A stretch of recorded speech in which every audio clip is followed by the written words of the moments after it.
Assalamualaikum warahmatullahi wabarakatuh. Perkenalkan, saya Anastasia Elva Safitri. Di sini saya akan menjelaskan tentang urgensi pendidikan agama Islam bagi pengembangan kepribadian bangsa. Pendidikan agama Islam bagi pengembangan kepribadian bangsa. Pengembangan kepribadian manusia Indonesia yang berwawasan religius, berwawasan kebangsaan, peradaban, dan kebudayaan Indonesia adalah hal sangat penting untuk dilaksanakan dalam rangka mencapai tujuan pendidikan nasional, yaitu untuk mengembangkan potensi peserta didik agar menjadi manusia yang beriman dan bertakwa kepada Tuhan Yang Maha Esa, berakhlak mulia, sehat, dan berilmu. Globalisasi telah membawa pengaruh negatif kepada bangsa kita yang berakibat rusaknya kepribadian bangsa atau akhlak bangsa, di mana cara hidup dan budaya bangsa lain yang tidak sesuai dengan kepribadian bangsa kita telah ditiru dan dicontoh mentah-mentah oleh sebagian warga bangsa kita, baik oleh sebagian generasi muda, orang dewasa, dan orang tua, tanpa melalui penyaringan dengan nilai dan norma agama serta adat budaya bangsa kita terlebih dahulu.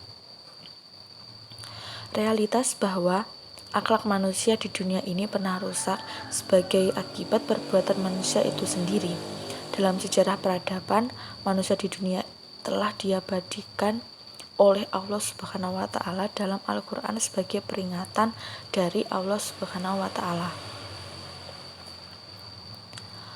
Pembentukan kepribadian bangsa dalam pendidikan agama Islam. Kepribadian adalah totalitas dari penampilan diri seseorang sebagai satu personality yang dibentuk oleh faktor internal dan eksternal. Faktor internal ialah potensi dasar yang telah dimiliki manusia sejak lahir sebagai modal dasar sumber daya manusia. Faktor pembentukan kepribadian bangsa. Faktor pembentukan kepribadian bangsa di sini terdapat dua faktor, yaitu faktor internal dan faktor eksternal. Faktor internal meliputi 1. Potensi spiritual atau fitrah beragama, mengenal Allah Subhanahu wa Ta'ala. 2. Potensi emosional untuk menilai mana yang baik dan mana yang buruk dalam membentuk cita-cita dan tujuan hidup. 3. Potensi intelektual untuk berpikir, membedakan yang benar dan yang salah, memikirkan, merenungkan sedalam-dalamnya dalam mengambil setiap keputusan yang akan diambil dalam kehidupan. 4. Potensi biologis, makan dan minum untuk mempertahankan hidup, serta potensi biologis seksual untuk mempertahankan keturunan. Yang kedua adalah faktor eksternal. Faktor eksternal di sini meliputi 1. Lingkungan fisik. Lingkungan fisik ialah kondisi daerah tempat tinggal seperti di tepi pantai, di tepi gunung, di dataran rendah atau di dataran tinggi, di daerah padang pasir atau di daerah tropis, daerah dingin atau daerah panas dan sebagainya. Mempunyai pengaruh terhadap pertumbuhan fisik dan perkembangan mental manusia seperti sikap, karakter, watak, gaya bahasa, dan kepribadiannya. 2. Lingkungan sosial.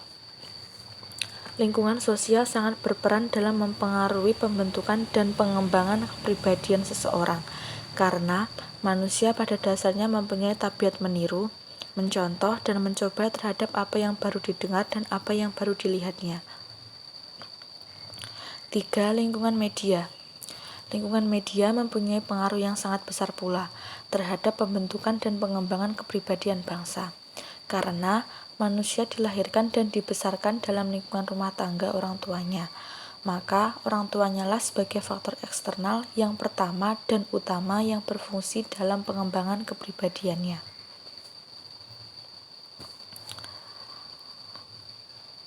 Pendidikan agama Islam bagi Tujuan pendidikan agama Islam bagi pengembangan kepribadian bangsa.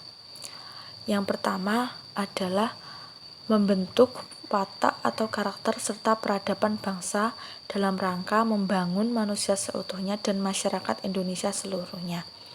Maka, pendidikan agama Islam berfungsi sebagai berikut. Satu, dalam aspek individu adalah untuk membentuk manusia yang beriman, bertakwa terhadap Tuhan Yang Maha Esa, dan berakhlak mulia. Dua, dalam aspek kehidupan bermasyarakat dan bernegara adalah untuk A. melestarikan Pancasila dan melaksanakan Undang-Undang Dasar 1945. B. melestarikan asas pembangunan nasional, yakni peri kehidupan dalam keseimbangan. C. melestarikan modal dasar pembangunan nasional, yakni modal rohaniah dan mental berupa peningkatan iman, takwa terhadap Tuhan Yang Maha Esa, dan akhlak mulia. D. membimbing warga negara Indonesia menjadi warga negara yang baik sekaligus umat yang menjalankan ibadah. Yang kedua adalah menjadi manusia yang beriman dan bertakwa. Maksudnya adalah manusia yang selalu taat dan tunduk terhadap apa-apa yang diperintahkan oleh Allah Subhanahu wa Ta'ala dan menjauhi segala larangannya. Manusia yang beriman adalah manusia yang mampu mengembangkan sikap untuk memiliki perilaku seirama dan mendekati sifat-sifat Allah, mengikuti petunjuk Allah serta menerima bisikan hati serta petunjuk yang baik. Demikian presentasi dari saya. Apabila ada kekurangan, saya mohon maaf yang sebesar-besarnya. Wassalamualaikum warahmatullahi wabarakatuh.